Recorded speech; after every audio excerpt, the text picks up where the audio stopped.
नमस्कार, स्वागत है आपका। मैं हूं आपके साथ सपना दीपक मंदेशिया। बुलेटिन का आगाज करेंगे। पौड़ी गढ़वाल में आई आपदा से प्रभावित परिवारों के लिए सीएम धामी द्वारा घोषित राहत राशि बांट दी गई है। प्रभावितों ने इस निर्णय के लिए सीएम धामी का आभार जताते हुए इसे संकट की घड़ी में बड़ी राहत बताया है।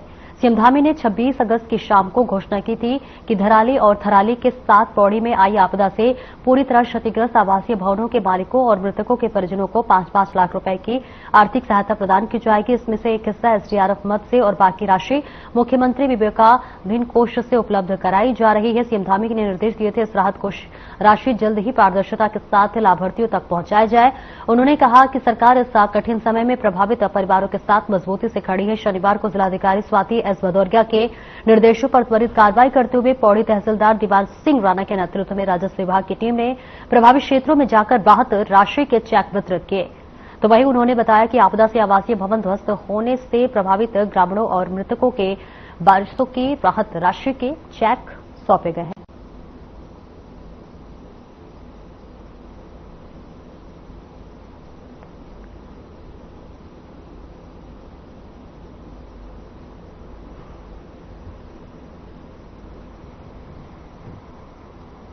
राज्यसभा सांसद और बीजेपी प्रदेश अध्यक्ष महेंद्र भट्ट ने शनिवार को देवाल विकासखंड के आपदाग्रस्त क्षेत्रों का दौरा किया। उन्होंने सबसे पहले मोपाटा क्षेत्र का हवाई सर्वेक्षण किया और फिर कुलसारी हेलीपैड पर उतरने के बाद चपेड़ो पहुंचे।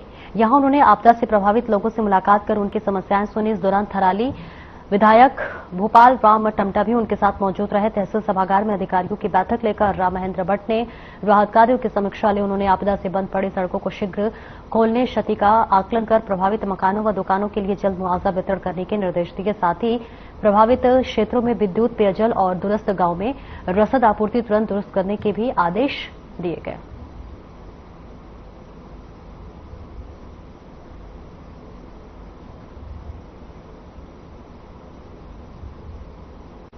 लगातार मुख्यमंत्री जी हो, यहाँ का जिला प्रशासन हो, हमारे माननीय विधायक जी हैं, लगातार अनेकों फीडबैक यहाँ की स्थिति में देते रहे। मैं भी इस जिले का प्रतिनिधित्व करता हूँ, यहाँ से मैं सांसद हूँ, इसलिए मैंने भी अपना नैतिक कर्तव्य समझा कि मैं आज उस क्षेत्र तक जाऊं और अभी तक की प्रगति रिपोर्ट की समीक्षा करूं। आज हमने सब विषय पर चर्चा की है। काफी क्षति पहुंची हुई है। क्षति का आंकड़न एस्टीमेट विभागवार शासन को जाएगा और मैं आपको विश्वास दिलाता हूँ।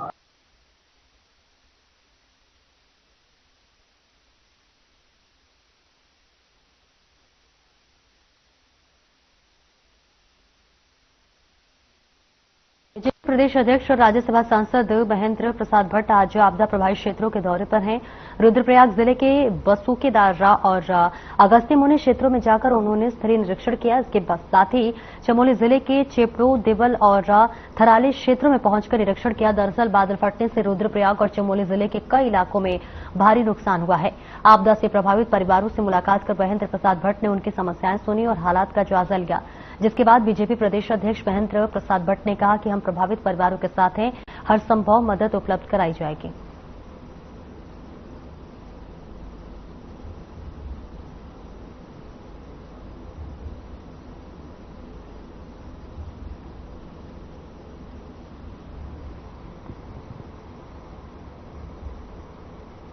पहाड़ों में लगातार हो रही भारी बारिश और श्रीनगर डैम से छोड़े गए पानी की वजह से गंगा का जलस्तर खतरे के निशान को छूकर वापस लौट गया। लेकिन इस दौरान शहर के चंद्रशेखर नगर में नाले का पानी भरने से निचले इलाकों में जलभराव हो गया, जिससे लोगों को भारी नुकसान हुआ। ये जलभराव तब हुआ जब शहर में बारिश नहीं हो रही थी, लेकिन पहाड़ों में हुई भारी बारिश और गंगा के उफान के कारण चंद्रेश्वर नगर के घरों में पानी घुस गया। स्थानीय निवासियों का कहना है कि यह समस्या पिछले कई सालों से बारिश के दौरान होती रही है, लेकिन इस बार बिना बारिश के जलभराव हुआ है और ये नजारा पहली बार देखने को मिला है। इस क्षेत्र में जलभराव की समस्या का समाधान नगर निगम और प्रशासन से बार बार किया गया है, लेकिन अब इस तरह कोई भी स्थायी हल नहीं निकला है।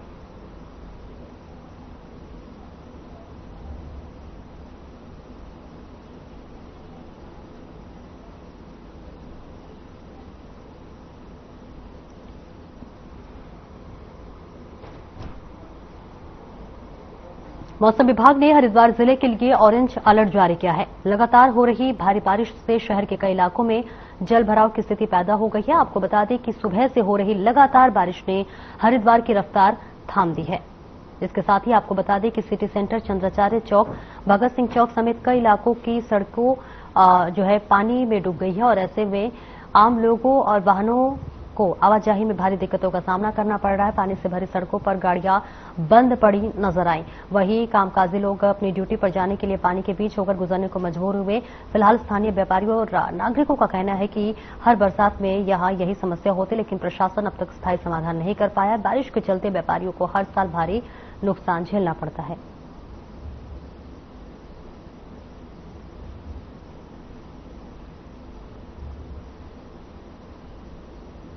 बाढ़ नहीं है।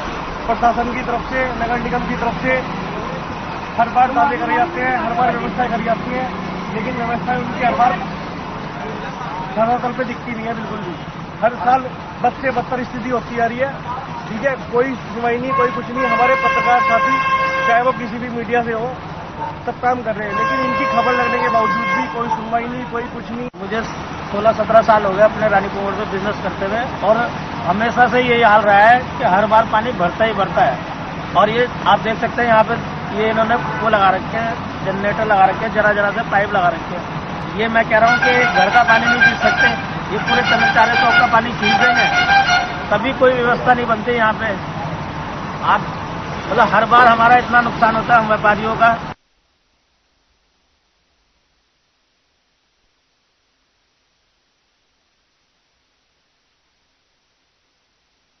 चमोली ने कांग्रेस पर तीखा हमला बोला है। आपको बता दें कि उन्होंने कहा कि अगर कांग्रेस ने पहले ही मूवमेंट कर लिया होता तो आज जो रायता और दिखावा पार्टी में नजर आ रहा है शायद वे इतना बड़ा न होता। साथ ही चमोली ने कहा कि कांग्रेस नेता अनाप शनाप बयानबाजी करके जनता को गुमराह कर रहे हैं और पार्टी को लगातार डिरेल कर रहे हैं। आगे उन्होंने कहा कि कांग्रेस की प्रदेश प्रभारी कुमारी शैलजा सही समय पर सक्रिय हो जाती तो प्रदेश कांग्रेस की दुर्दशा कुछ कम हो सकती थी।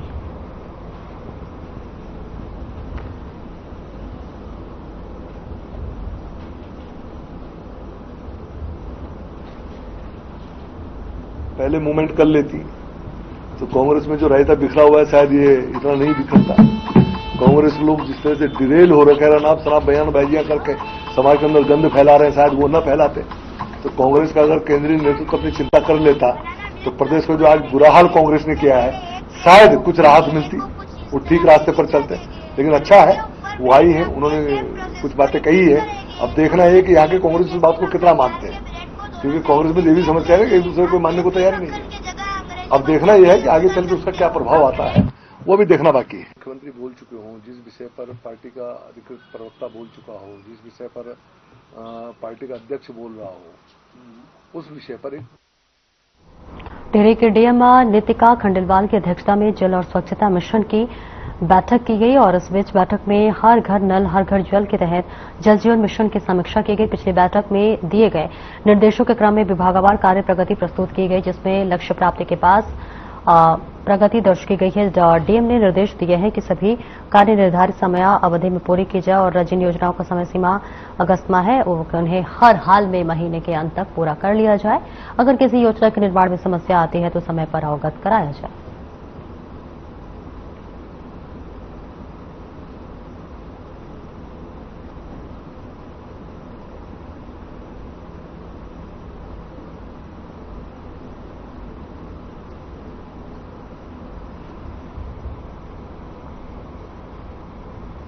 वरिष्ठ स्वास्थ्य अधिकारी गंभीर सिंह तालग्यान की अध्यक्षता में आज नगर निगम सभागार में फेरी समिति की बैठक आयोजित की गई। इस बैठक में Rodibelwala, Pantdeep, railway station, bus stand, upper road, Jwalapur, Haridwar और कनखल जैसे क्षेत्रों के रेहड़ी पटरी स्ट्रीट वेंडर्स और लघु व्यापारियों की पुनः सर्वे करने की कार्रवाई को तेजी से आगे बढ़ाने पर चर्चा की गई। इन क्षेत्रों में चिन्हित वेंडिंग जोन में व्यापारियों को व्यवस्थित और स्थापित करने की योजना पर कार्य शुरू किया गया।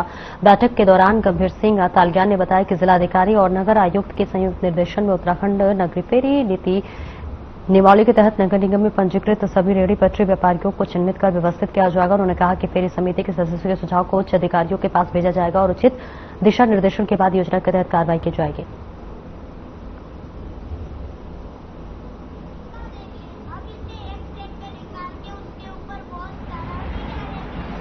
जो कुछ बिंदु हैं हमारे लगे व्यापारियों के हैं, ठीक है, वेंडिंग जोन्स का है, उसका प्रॉपर मैनेजमेंट कैसे होगा या कुछ और चीजें हैं इसमें, उस पर डिस्कशन किया जा रहा है। And then after good spirit में हम आप कम्युनिकेट कर रहे हैं ताकि चीजें व्यवस्थित हो और गुड जो उद्योग व्यापार वो भी हमारे तो उनके साथ में एक पॉजिटिविटी देखते हुए सकारात्मक और अपने पूर्व में निर्धारित जो हमारे सूचनाएं हैं उनके अकॉर्डिंग क्या किया जा सकता है वो उस पर विचार विमर्श मंत्रणा एक तरीके से प्राथमिक रूप में है। अतिक्रमण अभियान के दौरान जो नगर निगम से चूक हो रही है वो ये हो रही है कि जहां वेंडिंग जोन ऑलरेडी पहले से चिन्हित है वहां से स्ट्रीट वेंडर को खरीदा जा रहा है जो कि न्याय संगत है। इसी विषय को लेकर जो है आज स्वास्थ्य अधिकारी महोदय जो नोडल अधिकारी बनाए गए हैं इसके उनसे आज हमारी भेंटवार्ता है और मैं समझता हूं कि इस बैठक के अंदर कोई ना कोई जो है एक पॉजिटिव और एक निर्णायक भूमिका को हम लोग निभाएंगे।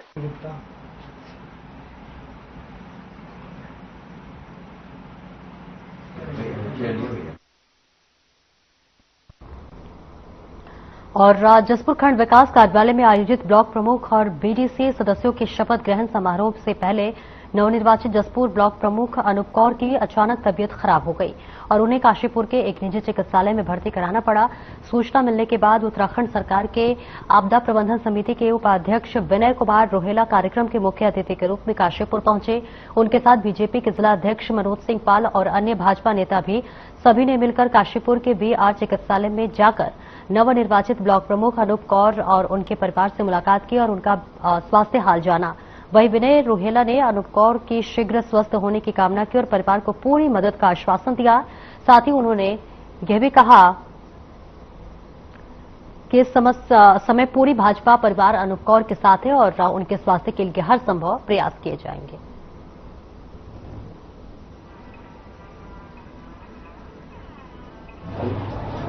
जो जसपुर ब्लॉक की नवनिर्वाचित अपनी ब्लॉक प्रमुख अनूप कौर जी जिनका चयन हुआ है जनता के द्वारा भारतीय जनता पार्टी के प्रतिनिधि के रूप में उनकी आज शपथ ग्रहण था, लेकिन रात को बहुत ज्यादा तबीयत खराब हो गई जिसके कारण उनको आज यहाँ हॉस्पिटल में लाना पड़ा और अब भी उनकी ट्रिप चल रही है, उनका इलाज चल रहा है और मुझे ऐसा लगता है कि 3-4 दिन उनको रिकवर करने में लगेंगे।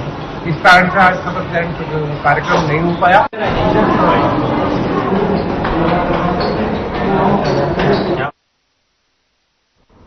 और देहरादून में नजर बट प्रोडक्शन ने पर्यावरणविद मेधावी छात्र छात्रों और कलाकारों के साथ मिलकर वृक्षारोपण समारोह का आयोजन किया। पर्यावरण को बचाने के लिए विभिन्न संगठन और आम आदमी कार्य कर रहे हैं। वन रोपण, प्रदूषण नियंत्रण और राष्ट्रीय वनीकरण जैसे कार्यक्रम वनों से जुड़ी हुई संस्थाएं चलाती हैं और नजरबद्ध भी उन्हीं में से एक है।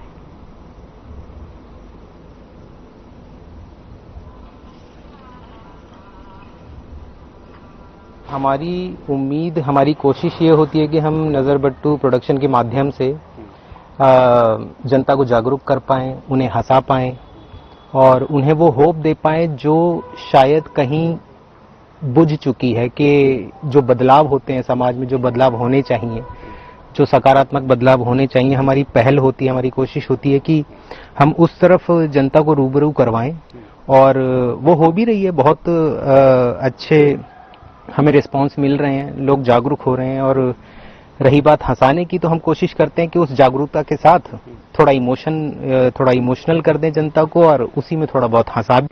हम ये चाहते हैं कि जो जंगल हैं, जो हमारे वन हैं, क्योंकि उन्हीं से जीवन है, हम चाहते हैं कि हम उनको बचा पाएं और जो कट गया है, जो खत्म हो चुका है, उसको दोबारा लगाना तो एक बार इतना पॉसिबल नहीं है, बट हम उसको शुरुआत कैसे कर सकते हैं? छोटे पौधों से कर सकते हैं। जो नए बच्चे आ रहे हैं या फिर नया जो यूथ है हमारा, हम उनको मतलब आपके माध्यम से, नजरबट्टू के माध्यम से हम ये बताना चाहते हैं कि हम उन्हें कैसे प्रेरित करें। और एक छोटे से ब्रेक के लिए रुकेंगे, जल्द लौटते हैं।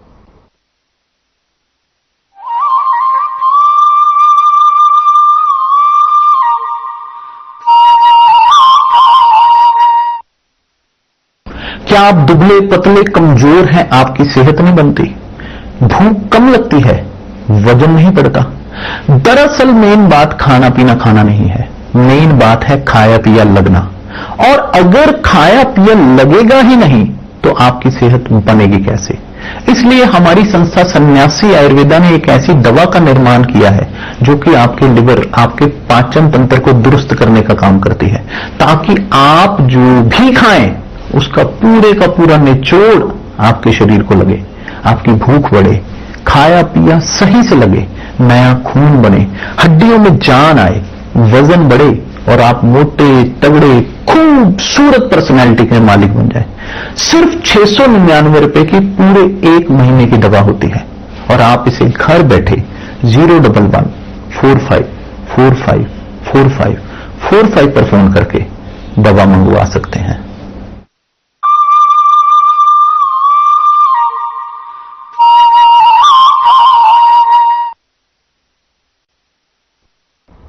ब्रेक के बाद एक बार फिर से स्वागत है आपका। खबरों में आगे बढ़ेंगे। उत्तराखंड में लगातार हो रही बारिशों से जगह जगह आपदा जैसी स्थितियां बनी हुई हैं, तो वहीं मौसम विभाग ने भी एक बार फिर से बारिश का अलर्ट जारी किया है, जिसे देखते हुए आपदा प्रबंधन विभाग भी अलर्ट मोड पर दिखाई दे रहा है, जिस पर आपदा सचिव विनोद कुमार सुमन का कहना है कि आपदा प्रबंधन विभाग ने आपदा से जुड़े तमाम विभागों और संस्थाओं को सूचित कर दिया है कि हर परिस्थितियों से निपटने के लिए तैयार रहें।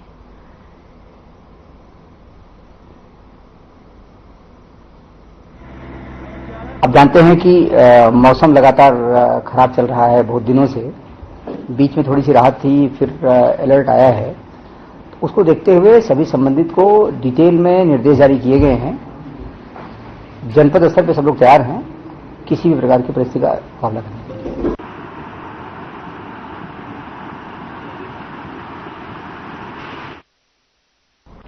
उत्तराखंड में बारिश के मौसम में कई चुनौतियां देखने को मिल रही हैं। इस बार भारी भूस्खलन और इसके साथ ही नदियां नाले उफान पर आने से सड़कों की कनेक्टिविटी पर भारी असर पड़ा है और अब तक पीडब्ल्यूडी डिपार्टमेंट को बरसात में 350 करोड़ से अधिक का नुकसान हुआ है। आपको बता दें कि इस दौरान सड़कों पर सबसे ज्यादा नुकसान उत्तरकाशी जिले में हुआ है, जिस पर पीडब्ल्यूडी सचिव पंकज पांडे ने बताया कि गंगोत्री और यमुनोत्री राष्ट्रमार्ग में लगातार सड़क खोदने का काम किया जा रहा है, तो वहीं हर्षल में विकल्प मार्ग का निर्माण किए जाने के लिए टीमें सर्वे कर रही हैं।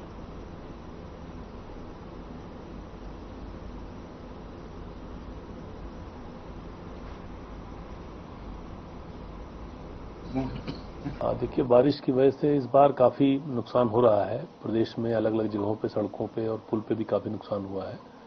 गंगोत्री धाम का जो हमारा यात्रा मार्ग है वो अभी भी बंद चल रहा है। उसमें बीच में हर्षिल के पास करीब 150 मीटर जो पानी के अंदर है उससे मशीन क्रॉस नहीं हो पा रही है, काफी ज्यादा पानी है वहां पे। उसके लिए मैंने आज एक टीम भेजी है पीडब्ल्यूडी से। मुख्य सचिव महोदय ने निर्देश दिए थे कि बीआरओ की टीम के साथ साथ पीडब्ल्यूडी भी अपना काम करे और कोई अल्टरनेटिव अगर रास्ता निकलता है तो उस पर काम शुरू किया जाए। तो हमारी टीम भी आज पहुंच रही है और हम अल्टरनेटिव रास्ते पे काम करेंगे। कोशिश करेंगे कि जो दूसरा कोई रास्ता अगर निकल सकता है तो उसको हम लोग बनाएं। जैसा आप जानते हैं, यमुनोत्री का जो रास्ता है उसमें भी सियाना चट्टी के पास एक नाले से काफी मलबा आ गया था, उससे एक झील बन गई थी, आर्टिफिशियल झील बन गई थी। बीच में उसको हम लोगों ने खोल दिया था, लेकिन दोबारा से फिर से बन गई, तो थोड़ा वहां पे प्रॉब्लम अभी भी चल रही है और मलबा लगातार आ रहा है, तो उसकी वजह से हम लोग ज्यादा काम कर नहीं पा रहे हैं।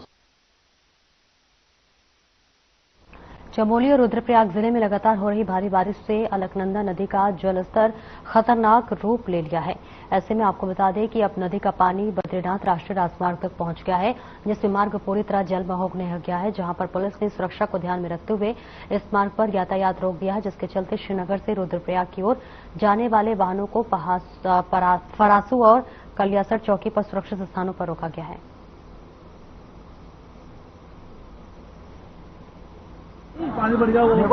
इसमें जो आज सुबह अलकनंदा नदी का जलस्तर था वो हमारे डेंजर लेवल से तो नीचे था, लेकिन अलार्मिंग लेवल को क्रॉस कर चुका था और जिसके कारण वहां पे सुरक्षा के दृष्टिगत वहां के मंदिर, दुकानों को और जो स्कूल भी वहां के 6 सिचुएटेड थे उनको भी तत्काल कार्रवाई करके प्रशासन और पुलिस द्वारा बंद कराया गया और साथ में अलर्ट भी किया गया सभी वहां के आसपास रहने वालों को भी। साथ में एनएच तक भी पानी आ गया था, जिसके कारण वहां पे एनएच सभी की सुरक्षा के लिए वहां पे लोगों को भी वहां सुरक्षित स्थान पर रोका गया और अभी वहां पे एनएच अपनी कार्रवाई कर रहा है। जो थोड़ा मलबा है उसको साफ कर रहा है। पानी नीचे जा चुका है अलार्मिंग लेवल से। पानी बढ़ गया, वो पानी बढ़ गया यार, अब पानी बढ़ गया। ना ना ना ना बहुत मुश्किल है, गाड़ी को पूरी गाड़ी फंस जाएगी। उत्तराखंड में मानसून का कहर लगातार जारी है। बारिश में लैंडस्लाइड की घटनाओं के साथ सड़कों के क्षतिग्रस्त होने के मामले जो है वो लगातार इस वक्त सामने आ रहे हैं, जहां देहरादून शहर पे अब तक 1 दर्जन से ज्यादा सड़कों को नुकसान पहुंचा है और सड़कों पर कई जगहों पर गड्ढे भी हो चुके हैं, जिस पर मेयर सौरभ थापलियाल ने कहा है कि बारिश का पिछले 74 सालों का रिकॉर्ड टूटा है और इस बार देहरादून में लगातार हो रही मानसून की बारिश से बहुत नुकसान हुआ है, तो वहीं अब नुकसान का आकलन किया जा रहा है।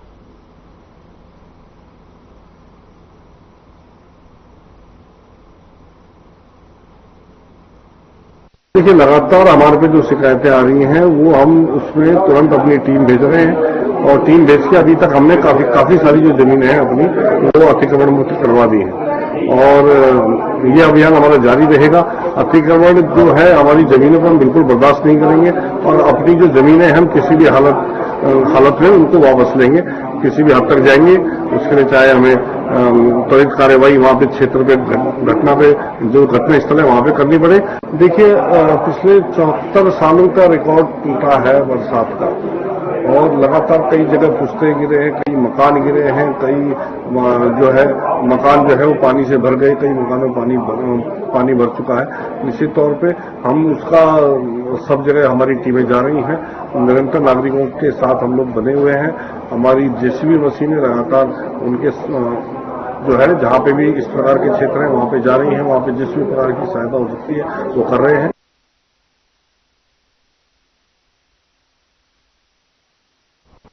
नगरपालिका परिषद टनकपुर के ठेकेदार शत्रुघ्न कोठारी ने नगरपालिका की ओर से लंबित भुगतान को न किए जाने पर अपनी पत्नी और 2 बच्चों के साथ नगरपालिका परिषद में सांकेतिक धरना दिया। गौरतलब है कि नगरपालिका के ठेकेदार कोठारी काफी लंबे समय से अपने भुगतान को लेकर संघर्ष कर रहे थे और इस बीच उन्होंने पालिका अध्यक्ष के निजी कार्यालय और नगरपालिका कार्यालय के तमाम चक्कर लगाए।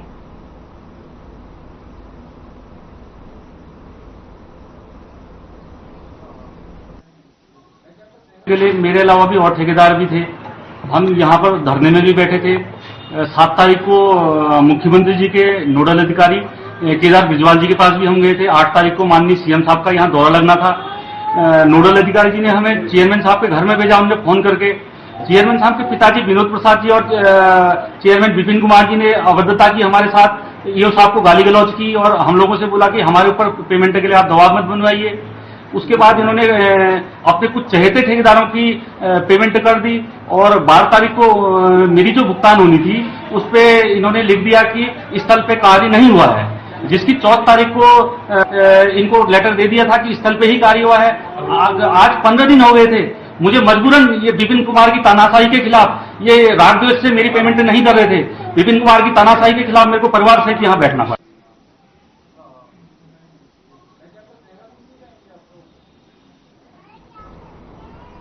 और बद्रीनाथ हाईवे पर रुद्रप्रयाग के पास सिरोपगढ़ स्लाइड जोन से निजात दिलाने के लिए पपड़ासू खांखड़ा बाईपास का निर्माण कार्य एक बार फिर से सुचारू हो गया है। प्रदेश के पीडब्ल्यूडी सचिव पंकज पांडे ने बताया कि कुछ तकनीकी दिक्कतें थी जिनका समाधान कर लिया गया और यहां पर 3 पुलों का निर्माण किया जा रहा है। उन्होंने बताया है कि अवक्रमण के लिए करीब 2 साल का समय और लगने की संभावना है। बता दें कि बाईपास के पूरा होने से लोगों को सिरोपगढ़ भूस्खलन क्षेत्र की समस्या से निजात मिल सकेगी।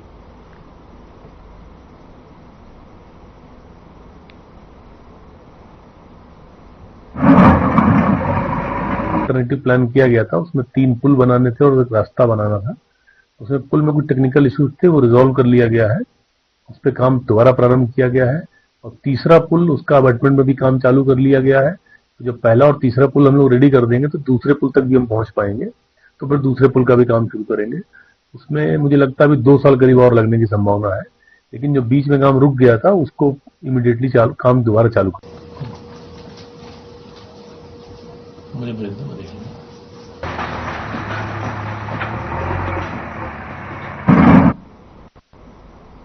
तो 3 पुलों का देखिए यहाँ पर निर्माण किया जा रहा है, जो कि एक बहुत बड़ी सौगात भी बताई जा रही है। बद्रीनाथ हाईवे पर निर्माण कार्य जो है वो सुचारू रूप से शुरू हो चुका है और पीडब्ल्यूडी सचिव पंकज पांडे ने इस बात की जानकारी दी है कि जो लगातार लोगों की भी मांग की जा रही थी उनकी तरफ से कि इस पुल का निर्माण किया जाए और अब इस पुल के निर्माण कार्य की जो प्रक्रिया है वो शुरू हो चुकी है और इसी के साथ साथ बद्रीनाथ हाईवे पर निर्माण कार्य की जो प्रक्रिया है वो सुचारू रूप से जारी है। पीडब्ल्यूडी सचिव पंकज पांडे ने इस बात की जानकारी साझा की है।